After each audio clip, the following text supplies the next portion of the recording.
sapa usik ing rasa ati bisa ngunehake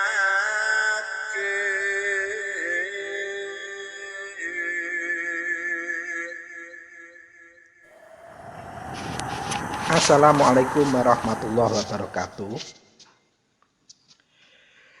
Sugeng dalu para sutrisna, selamat malam. Selamat kepanggihan malih kalian Teguh Rahayu Slamet, channel ingkang tansah setia berbagi kaweruh pangerten lan pengalaman laku, nindakaken sedaya ajaran-ajaran luhur, ajaran ilmu hak, ilmu hakikat, ilmu hikmah, saha berbagi kaweruh pangerten lan pengalaman laku, nindakake laku kasampurnan urip, laku kumpul nunggal suci kunci, laku wahyu eka buwana panca gaib, lan ingkang langkung khusus inggih menika berbagi kaweruh pangerten lan pengalaman laku panca laku kunci ngawurip ihsan, serta ingkang langkung utama inggih menika kaweruh pangerten lan pengalaman laku panca laku kunci ngawurip mubarak. Mugia kepanggihan kita wonten ing dalu menika panjenengan sekeluarga kita sami tansah kanugrahan kalimpahan kanugrahan ingkang langkung agung saking Gusti ingkang Maha Suci, saking Gusti ingkang Maha Kuwasa, saking Allah Subhanahu wa taala, sehingga kita sekeluarga panjenengan kita sami tansah saged angraosaken kenikmatan ingkang langkung agung arupi kenikmatan sehat wal afiat boten kirang suatu napa kemawon baik dohir sahabatos kita sekeluarga, sehingga kita tansah saged anyukuri sedaya kenikmatan kala wau minimal kelawan ngungelaken kalimat-kalimat puji syukur kehadirat Gusti ingkang Maha Suci inggih menika kalimat alhamdulillahirabbil alamin. Para sutresna ingkang minulya, kepanggihan kita wonten ing dalu menika kita sampun mancik kepanggihan bahasan ingkang episode 037 ing salebete taun 2021. Pramila menika kuku badhe paring atur tema wonten ing episode 037 menika inggih menika ngaji paseksen wayangane urip fit dalangipun urip. Mugia tema ingkang kuku badhe aturaken menika kita saged bahas awal hingga akhir kelawan jinangkungan kuncara suci langsung saking Gusti ingkang Maha Suci inggih menika kuncara hidayatul hidayah saking Allah, sehingga bahasan kita awal hingga akhir langsung pinuntun dening daya kuncara suci daya hidayatul hidayah saking Allah, sehingga hasilipun mangke saged netesaken manfaat miguna lan mahanani bilih kita badhe numindakaken anglampahaken kagem gelar gesang kasunyatan wonten ing alam donya sakeluarga menika. Pramila monggo saderengipun bahas kados biasanipun kita tata niat kita jembaraken penggalih kita lapangaken dada kita alesaken rasa jati kita kangge nemai bahasan awal hingga akhir supados kita tansah jinangkungan hidayatul hidayah kuncara suci saking Gusti ingkang Maha Suci langsung saking Allah Subhanahu wa taala, sehingga ridhonipun Allah tansah nglingkupi bahasan kita awal hingga akhir, sehingga hasilipun tetap saged netesaken manfaat miguna lan mahanani bilih kita terapaken dumateng tumindak tumantuk gesang wonten ing alam donya dalam kehidupan nyata mangke. Para sutresna ingkang minulya, dados tema ingkang badhe kita bahas kala wau inggih menika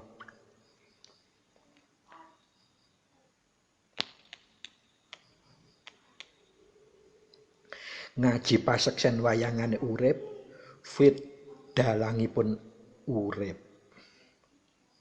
Sumangga kita melai kupas awal hingga akhir kanthi nata niat ingkang jembaripun penggalih lapangipun dada lan ngalusaken rasa jati supados bahasan kita tetep saged dipuntuntun kelawan daya kuncara suci langsung saking Gusti Ingkang Maha Suci.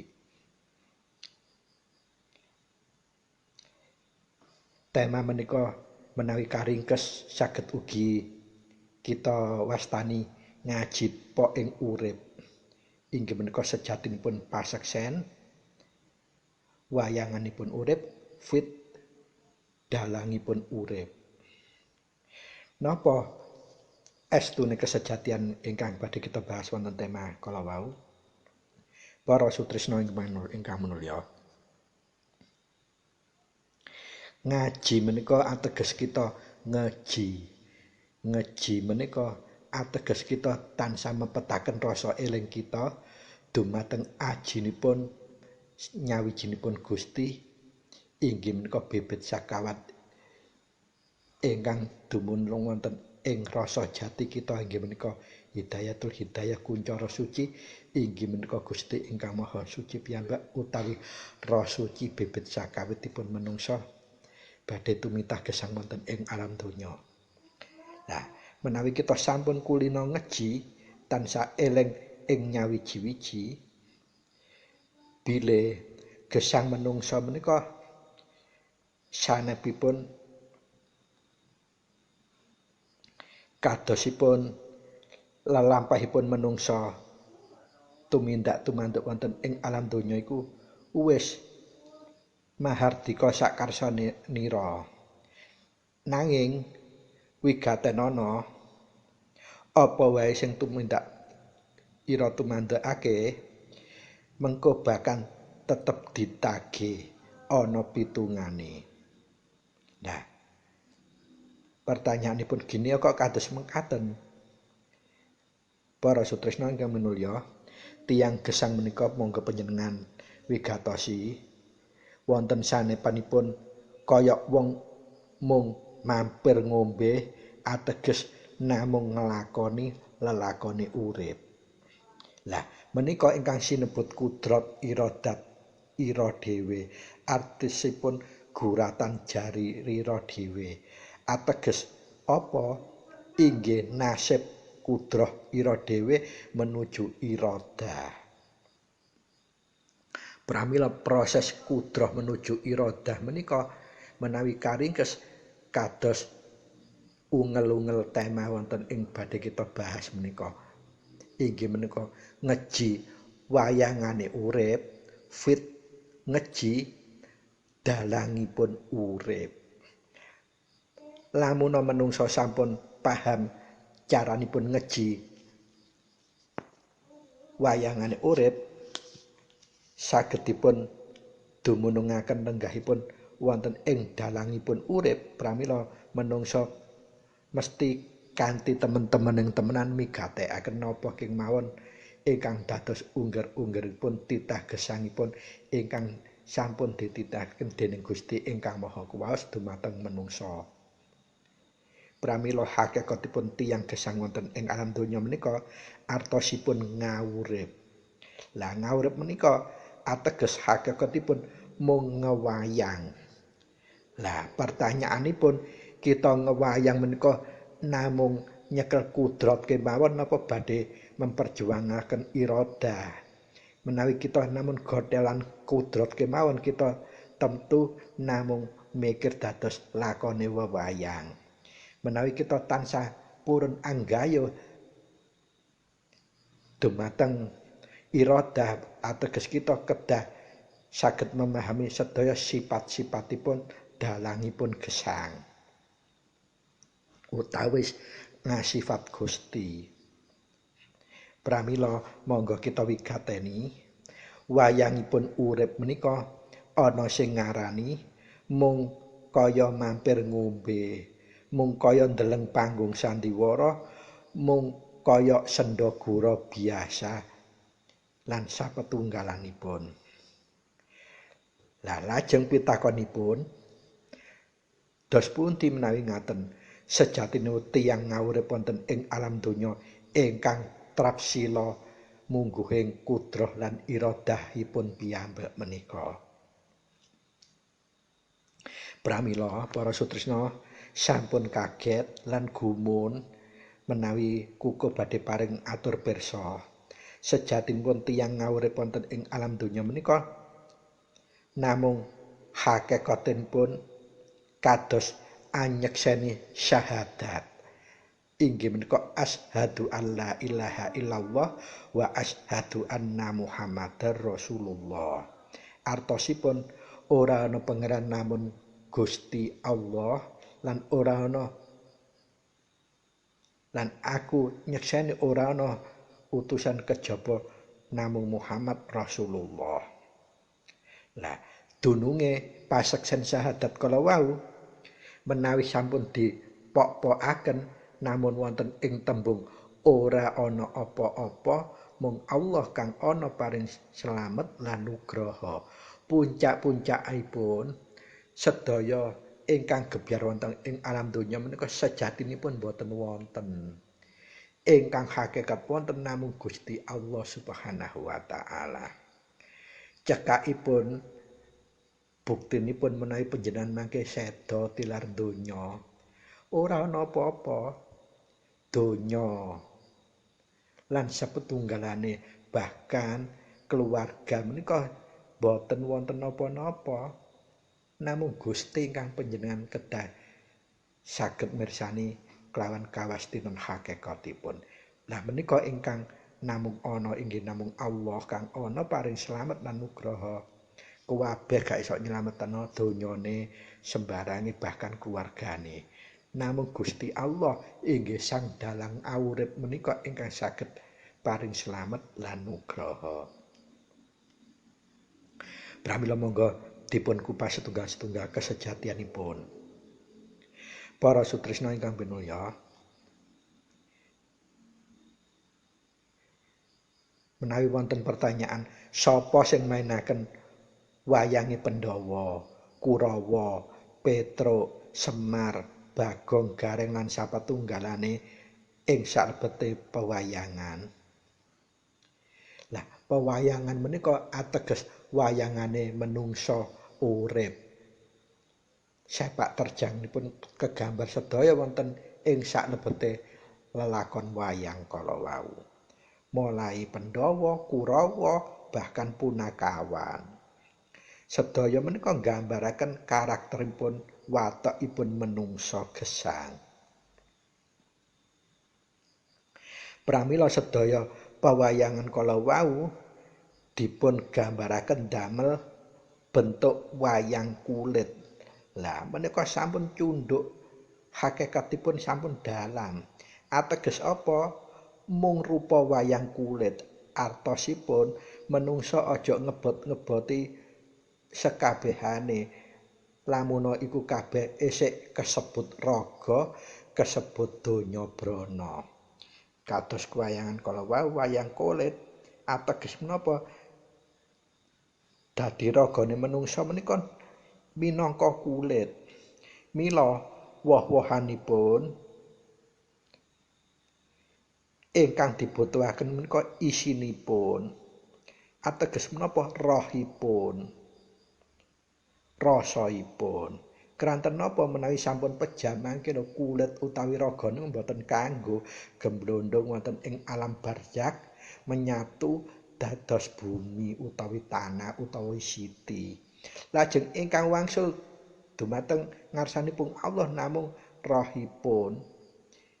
Kados awal katiyep nalika wonten ing 4 bulan kandhutanipun sibu ditiupaken roh suci menika. Lah kosok wangsulipun badhe kondur dhateng Gusti menika roh nggih kedah saged balik malih.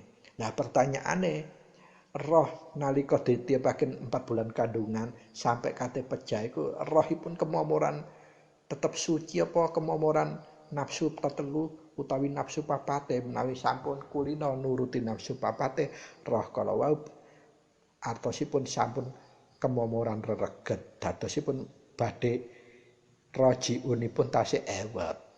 Boto beberapa kali disucikaken menawi sanepanipun wonten ing syariat dilebokno neraka dhisik, diumbah dhisik nganti resik.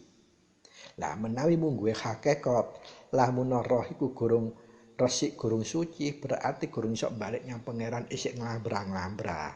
Lah menika artosipun akhiripun wonten sesebutan setan, demit, makhluk-makhluk ingkang ngembara lan sapetunggalanipun. Menika gambaranipun. Pramila menawi pawayangane menungsa menika sinebut wayang kulit lek wis ragane mati ragane balik nyang bumi ajur mumur. Dados boten wonten artine mbuh menungsa mang jabatane dhuwur, ganteng, ayu, putih, ireng lan sapetunggalane elek lamun wis titiwancine mlebu kotake wayang utawa mlebu kubur kulit utawa ragane wis ora kanggo kudu ajur maneh mumur kelawan lemah utawi siti utawi bumi. Mila wayanganipun menungsa ibaratipun mati tapi urip lan kosok baline kulit-kulit kuwi diukir yen duweni supaya duweni karakter utawi nduduhake ukir-ukiran wernane maceme wayang kulit kuwi ya sepak terbangi ing alam donya. Dadi kudu dititeni. Lajeng ingkang nglampahaken menungsa ateges ingkang nglampahaken wayang menika sinebut dalange urip utawi Gusti ingkang Maha Kuwaos utawi Tuhan yang Maha Kuasa Allah Subhanahu wa taala Gusti ingkang Maha Urip. Semono ugi wayang menungsa kala wau wonten ingkang diwujudaken Petruk dalang paring peran karakter menungsa kala wau karakter Petruk wonten ingkang diwujudaken Pandhawa Kurawa lan seputunggalanipun ateges kudrat iradatipun meranaken peranipun Pandhawa Kurawa utawi Petruk Semar Gareng Bathara sapatunggalane. Apakah menungsa duwe daya nyelaki keberatan kelawan peran ingkang dipun titahaken dening sang dalangipun urip inggih menika ateges Gusti ingkang Maha Kuwasa. Boten saged kudrate kudu ditampa merjuangane keslametane iku tegese iradate iku sing kudu diupakara. Kelawan apa? Kelawan pangerten kaweruh ilmu kesejatian, ilmu hakikat, ilmu makrifat. Supados punapa supaya iso didelok dalan, dicekel dalang, dilakokaken dalang, lajeng dislametaken dalang.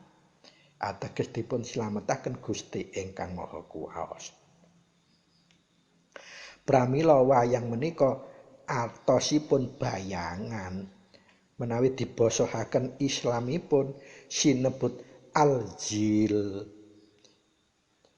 Lajeng ingkang nonton, ingkang ditonton yen dihakikataken bayangan kala wau inggih menika kulite kemawon. Artosipun menika kita ningali wayang kan saking jabanipun layar. Ateges ingkang boten kesorot saking damar.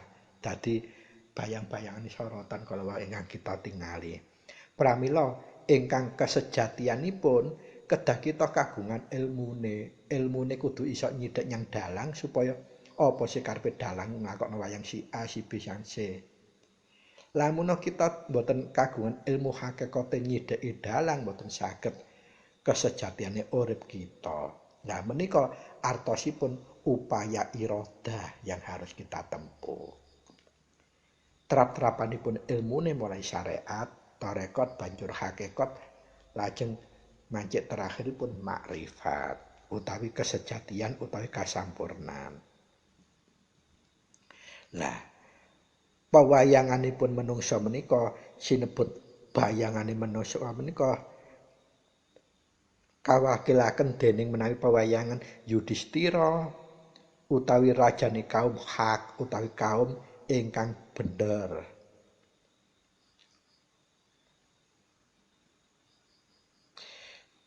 Tinitahe kedah nyampaiaken ingkang hak lan nyegah ingkang batil menika makomipun Yudhistira.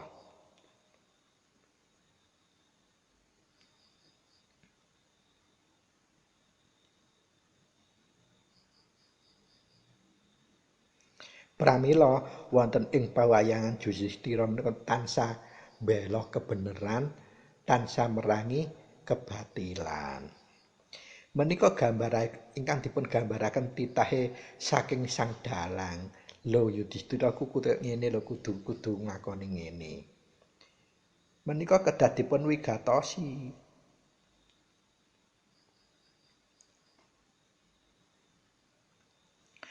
Pramila Yudhistira menika nyepeng jimat ingkang boten saged dipun kalahaken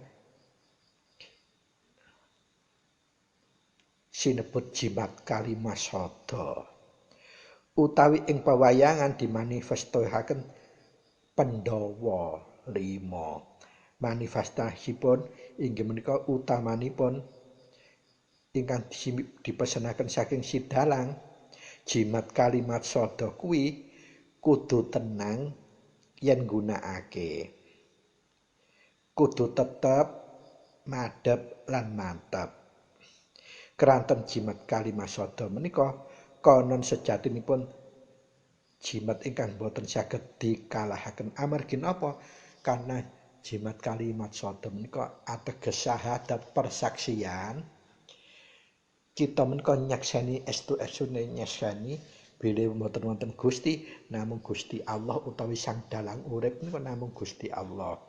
Lan kita nyakseni bilih Gusti Kanjeng Nabi Muhammad menika utusanipun Gusti Allah. Pramila penjelasanipun jimat untuk menuju makom makrifat menika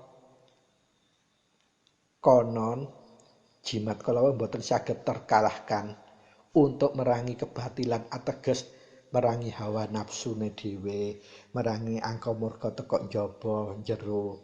Menika boten saged kalah kalau dilampahaken kelawan tenang.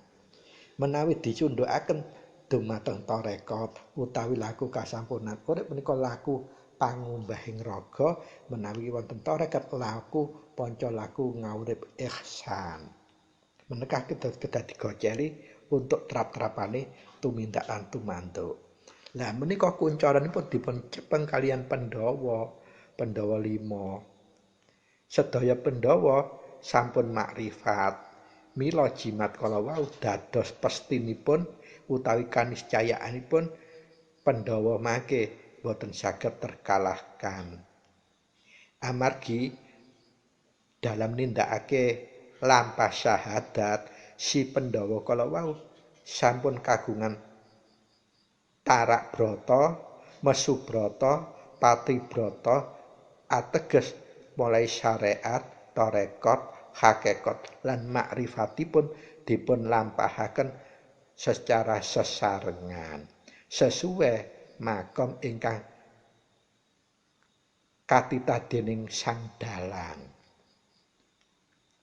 Mila sampun ngalami laku uzlah.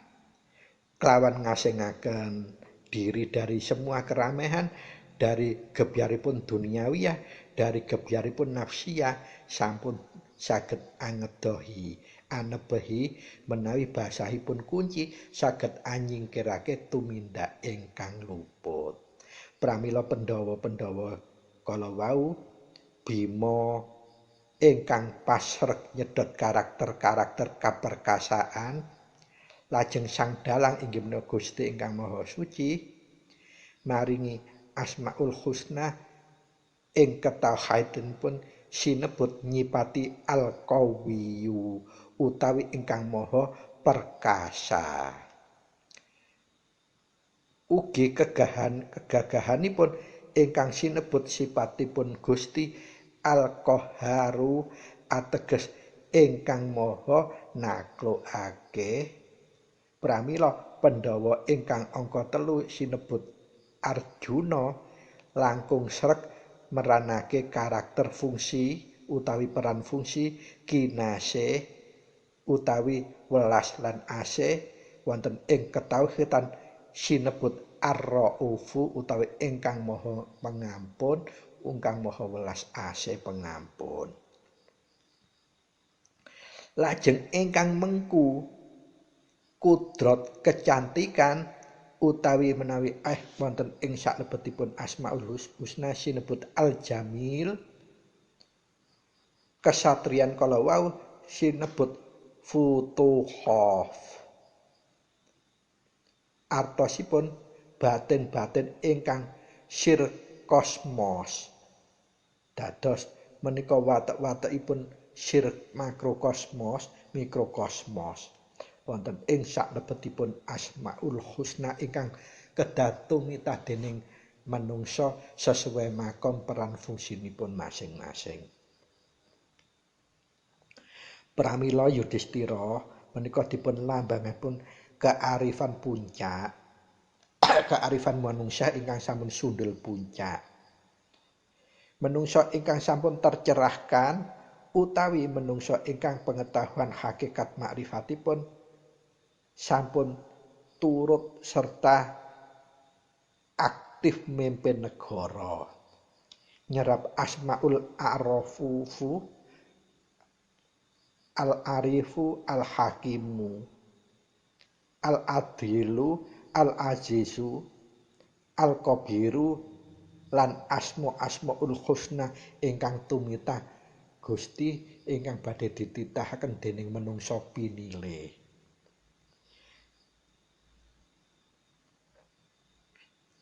Lah, tumitah kala wau menawi wonten ing alam pewayangan inggih sakarsanipun sing dalang. Lah ki dalang menika biasanipun nakula sadewa disimpen khusus dening Pak Dalang. Kranten keutamaanipun menika dados lambang-lambangipun ingkang gampil dipun pahami manfaat jelasipun dalam dunia nyata pewayangan. Kagem gambaran kemawon gebyaring donya menika wayang-wayang kala wau cinepeng titah dening Pak Dalang kanthi ngasipat Gusti utawi wenangipun Sang Dalang. Dados menawi dereng tinci wancine nggih wayang-wayang kala wau tasih tergletak wonten ing salebete kothakipun wayang dereng dipun gelar, dereng dipun lakuaken. Lah menawi dereng titi wancine dipun lakuaken nggih mboten saged tumindak tumanduk artosipun dan tidak akan pernah muncul di wayang.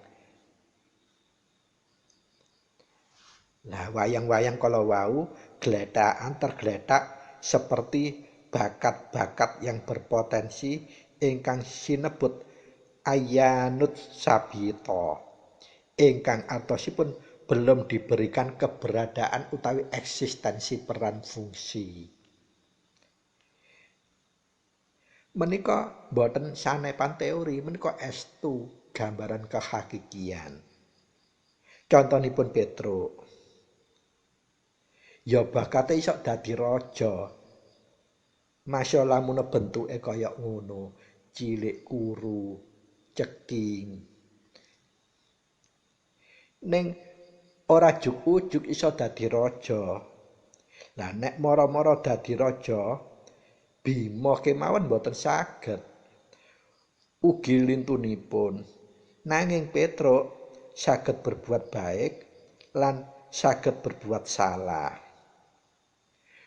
Dalam konteks peran kepetrukannya. Pramila wonten ing lakon Petruk dadi ratu menika sedaya sanepan-sanepan ingkang nggak mungkin iso dadi mungkin ingkang mungkin saged boten dados boten mungkin. Lah menika gambaran pewayanganipun menungsa. Wis kabeh apa jare titane si dalang. Pramila tugasipun menungsa estunipun ya apa carane bisa nyidheki si dalang.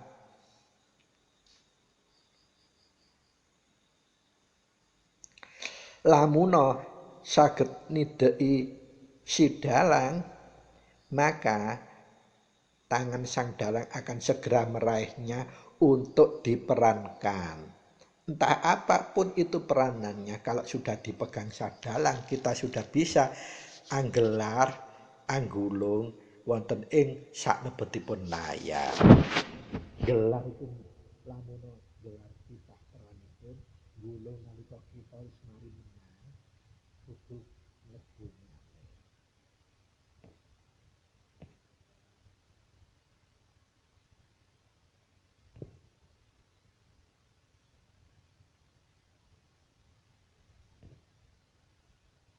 Pramila para sutresna kados gebyar gesang wonten ing alam donya menika menawi dewa wigatasi sak temen menungsa-menungsa boten sing dadi raja, boten dadi menteri, boten dadi gubernur, boten dadi bupati, wali kota, camat, bahkan lurah.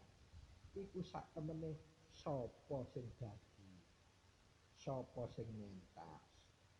Kalau pertanyaan menika ingkang damel gocelan kita saged luwih ati-ati nyipati sedaya kahanan.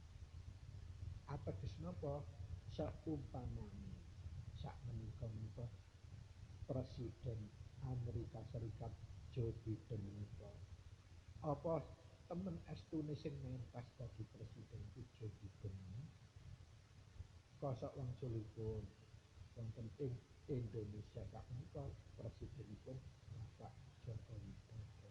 Napa estu ingkang lagi mentas dadi presiden menika Pak Joko Widodo, lajeng menawi mudhun malih Gubernur Jawa Timur Khofifah Indah Parawansa. Apa temen estune ingkang lagi pentas dadi Gubernur Jawa Timur ku Ibu Indah Parawansa, Khofifah Indah Parawansa, dan yang lain-lain yang lagi pegang kendali kuwasa.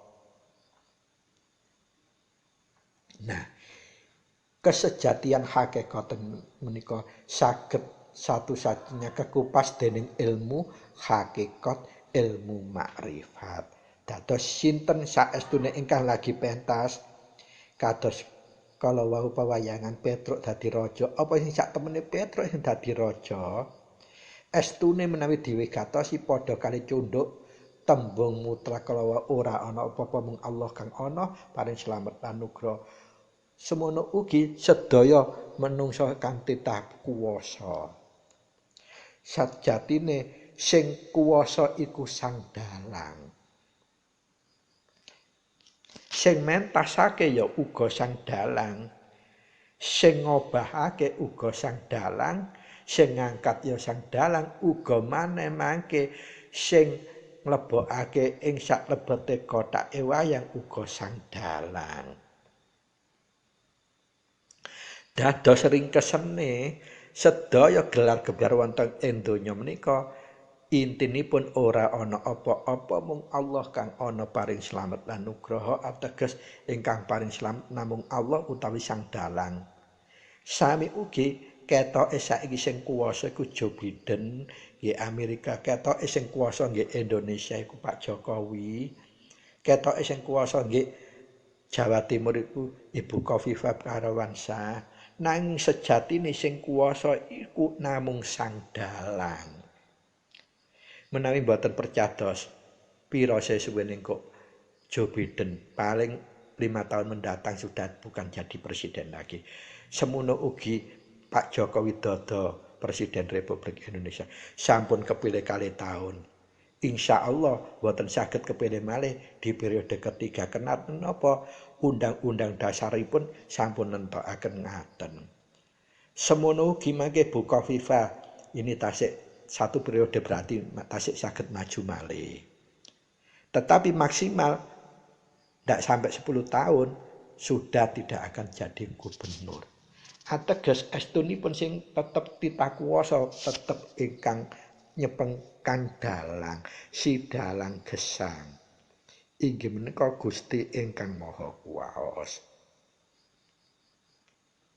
Dados paham maksudipun inggih estune selagi kita masih sinebut menungso bahasa napa mawon prengkelan tembungipun namung ora ana apa-apa mung si dalang kang ana paring slamet lan nugraha.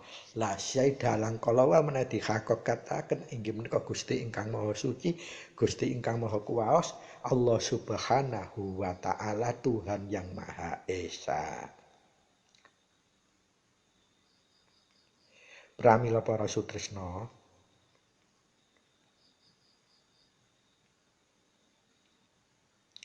dados menawi wonten gelar wayang judulipun umpaminipun judulipun Presiden Amerika Serikat Joe Biden utawi judulipun lakone Presiden Joko Widodo iku penguasa Republik Indonesia utawi judulipun Ibu Khofifah Indar Parawansa menika Gubernur Jawa Timur menika ategesipun Petro Joe Biden Jokowi Bu Khofifah menika kiwengku dening gelaripun donya ateges dipun lampahaken dening sang dalang.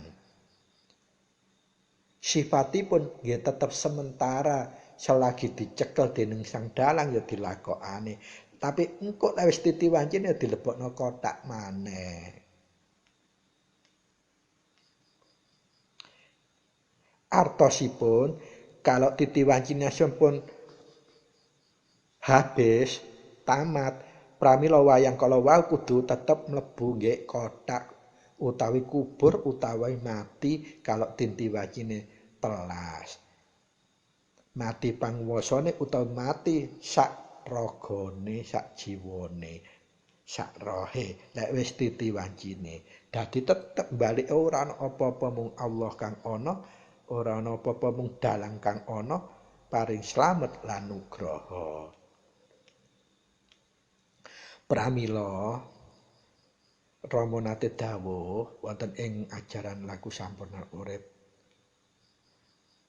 ora gampang menungsa titakesan wonten ing alam donya lamun tanwikan saking dumadi.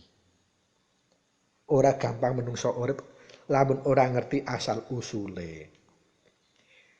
Asal usule apa hakikatipun kita menika tergantung sang dalang, sang hakikatipun kang maha langgeng. Namung Allah Subhanahu wa taala Gusti ingkang Maha Suci, Tuhan ingkang Maha Kuwaos.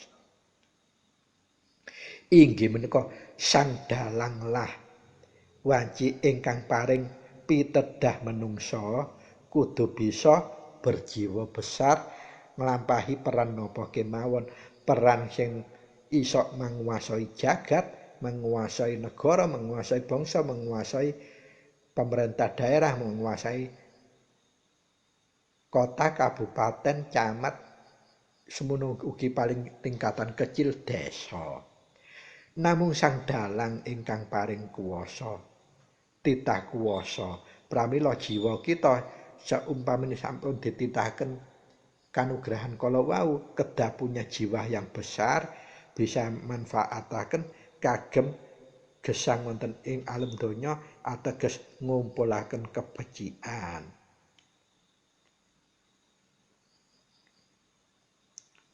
Keranten sang dalang utawi Gusti ingkang Maha Kuwasa kala wau sipatipun maha besar, maha lapang, maha welas lan maha asing lan maha adil. Lah saumpamane kita selaku wayangipun sang dalang boten saged anyipati sifat-sifatipun Gusti menika nggih tangel lamun kita mangke saged dipun cekai pungkasanipun pungkasan ingkang sae. Mungkin langsung diringkes dilebokno kotak bahkan dengan cara dibanting kelawan sang dalang. Amargi napa wis dikanugrahin kanugrahan ingkang mulya tapi gak iso nglakokake sifate Gusti. Justru drong angkara cules rakus lan sapuntunggalane khususipun durhaka marang pepadha wong cilik rakyatipun sering bijui wah mengko mangke titiwancine dilebokne nggih kotake gak kalem-kalem kaya dibanting. Pramila para sutrisna wayang-wayang gesang kala wau estunipun amung bayangan wonten ing jawinipun layaripun wayang ingkang boten kesorotan damaripun wayang utawi boten wonten posisi ing saklebetipun dalang nanging wonten ngajengipun layar artosipun namung bayangan-bayanganipun. Nah pertanyaane sami kalian tiang gesang hakikatipun menawi kita saged nyidhaki sang dalang mula kita saged lenggah cidheke sang dalang. Minimal wonten ing dimensi saklebenipun ruangipun dalang sehingga ngerti wala wayangku iso ketok teko njaba iku kesorot damar. Lajeng wala wayang kuwat tibane wek dalang tok gerakno. Lek wis gak kanggo ya dibualekno meneh bahkan iso dibanting. Mangke kita mboten saged gampang gumun. Gecolane nggih tetep kala wau ora ana apa-apa mung Allah kang ana paring slamet anugraha. Gecolan kita namung Allah, namung sang dalang. Karena hanya Allah sang dalang yang berikan kanugrahan keselamatan. Kados wayanganipun menungso kala wau. Dan yang hidup sebenarnya memang sang dalang. Ingkang paring kudrat lan iradat nggih namung sang dalang dumateng menungso kala wau kelawan sifat jamal kamalipun ateges sang dalang menika andadosaken donya pewayangan kala sebagai bayangan dari kesejatiannya sendiri. Di balik layar kala wau njur wayang-wayang tampak urip, kaya urip lek dideleng teko jaba. Luh perang temenan, luh dikek kanugrahan temenan. Padahal namung ingkang ngobahaken namung sang dalang. Dados wayang-wayang kalau saged nampak bergerak obah utawi saged ngomong, berkomunikasi, berbuat jahat, berbuat baik dan sepetunggalanipun ateges namung sang dalang ingkang nglampahaken titah peran fungsinipun.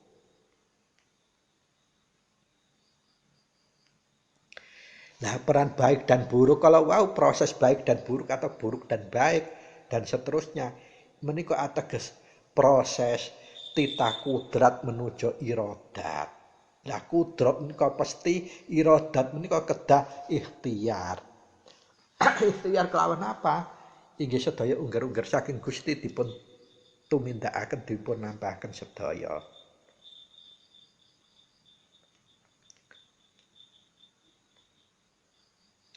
Dados menawi kita ningali Joe Biden, hebat Joe Biden.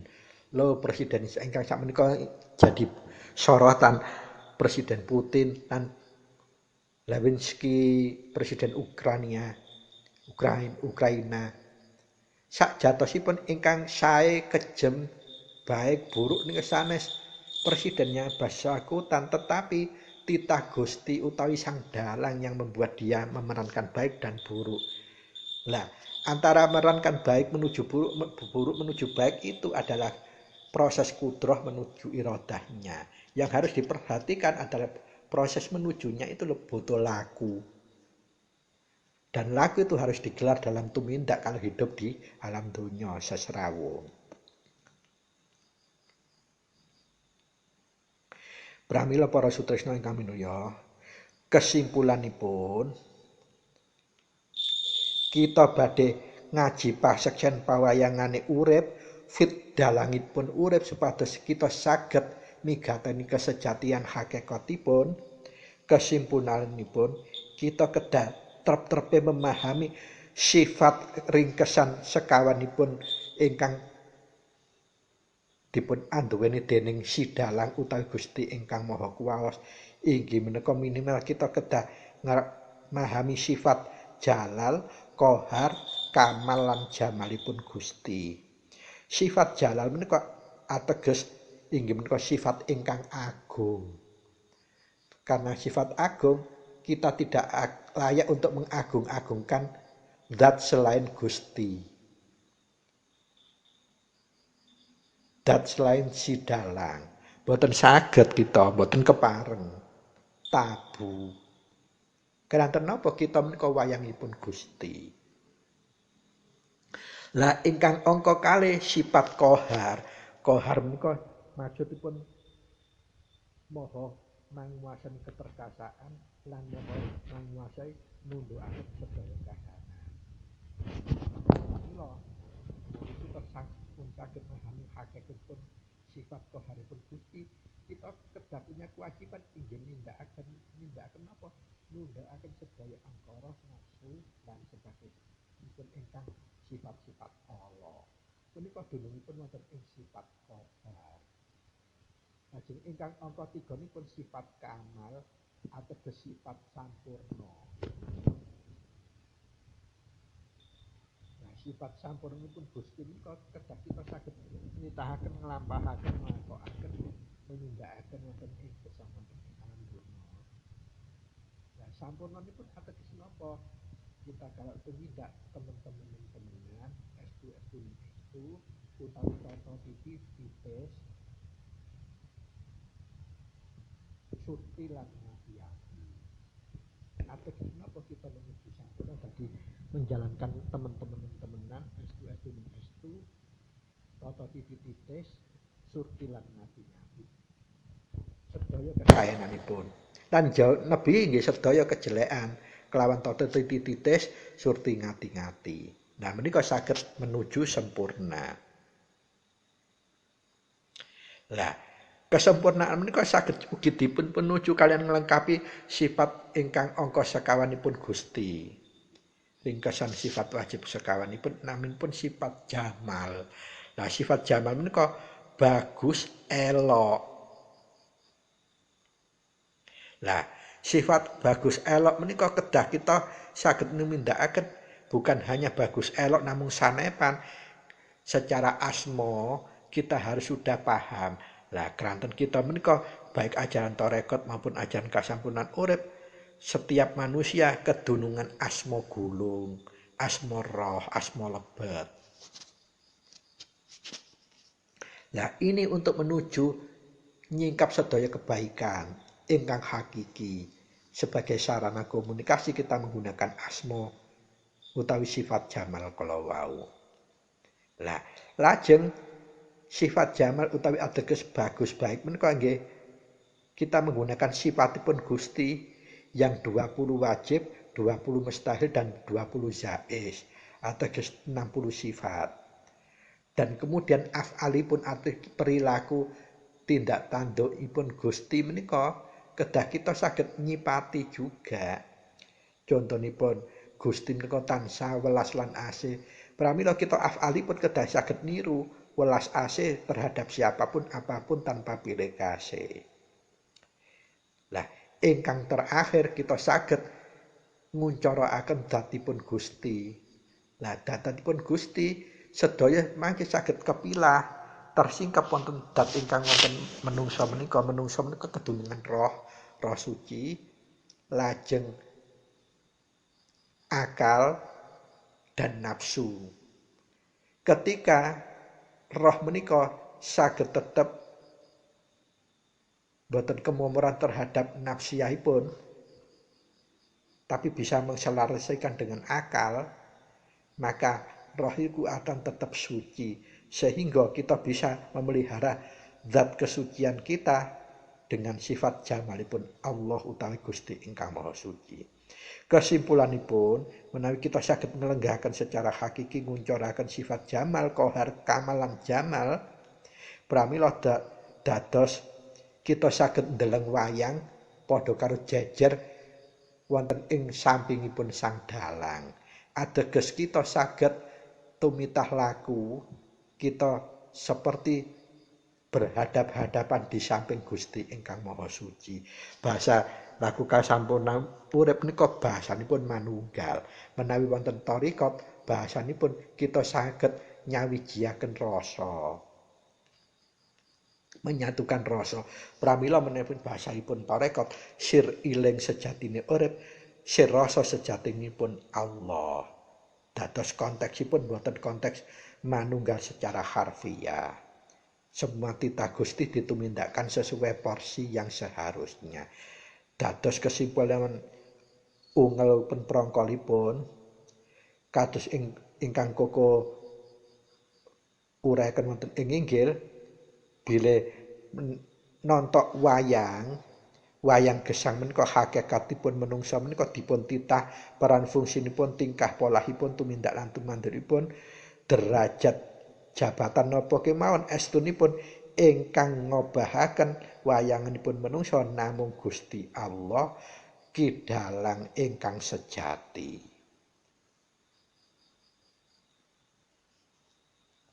Lajeng menawi kita saged mangertosi kahananipun ngraosaken raosipun Gusti, kita kedah saged inggih menika ngasipati ngafali utetu ngarakter tingkah lakuipun kados Gusti, sehingga kita saged berdampingan ngasifat, ngarasa, ngafal, ngadzat lan ngaasma ing sampingipun Gusti ingkang Maha Kuwasa, inggih menika sampingipun dalang.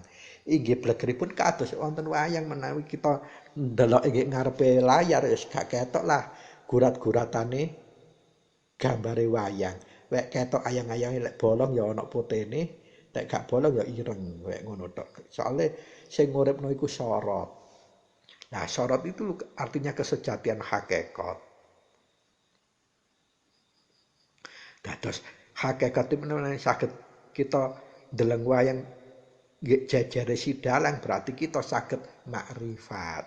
Boten gumun lho lah apa sih iku kok di perang dikalahno terus sampai Pak Dalang ngerti kene karepe akhire. Lamun nonton teko njaba lho kalah tibake padahal biasa harusnya lek iki tarung ambek iki kudu menang. Lah ora ngerti bahwa si dalang iku kuwasa sembarange.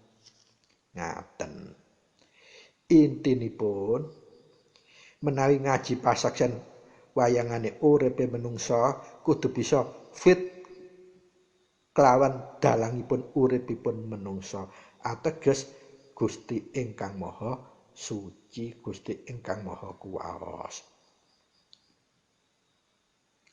Nah, tujuanipun napa? Menungsa menika kedah paham kedadean dua sisi layar ing ngarepe layar utawa ing saklebete layar ing sisinipun dalang sing kesorot damar. Nah, menika tujuanipun namung supados menungsa saged nyekseni sahadate piyambak-piyambak. Allah sing Maha Kuwasa iku Gusti Allah si dalang.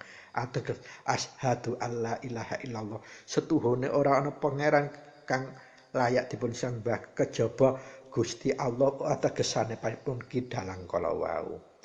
Lan menawi sampun kita saged njajari ateges kita saged mangku dados utusan, maka syahadat wa asyhadu anna Muhammadar Rasulullah kita saged nyeksanake mboten saged namung ngungelke mawon bilih Nabi Muhammad menika utusanipun Gusti Allah. Nah menika estu-estune ngaji paseksen wayangane urip fit ngaji paseksen dalange urip inggih menika si dalang Allah Subhanahu wa taala Gusti ingkang Maha Gesang, Gusti ingkang Maha Kuwaos. Pramila para sutresna nyuwun gunge pangarsami mbok bilih wonten napa kemawon ingkang kula aturaken ing episode 037 kala wau. Mbok bilih wonten lepat atur kuku nyuwun geng pangsumi, mbok bilih wonten manfaat miguna lan mahananipun estu menika namung saking anugerah kuncara suci saking Gusti ingkang Maha Suci. Pramila kuku akhiri wabillahi taufiq wal hidayah biridawal inai wassalamualaikum warahmatullahi wabarakatuh. Sugeng kepanggihan malih wonten edisi salajengipun matur nuwun.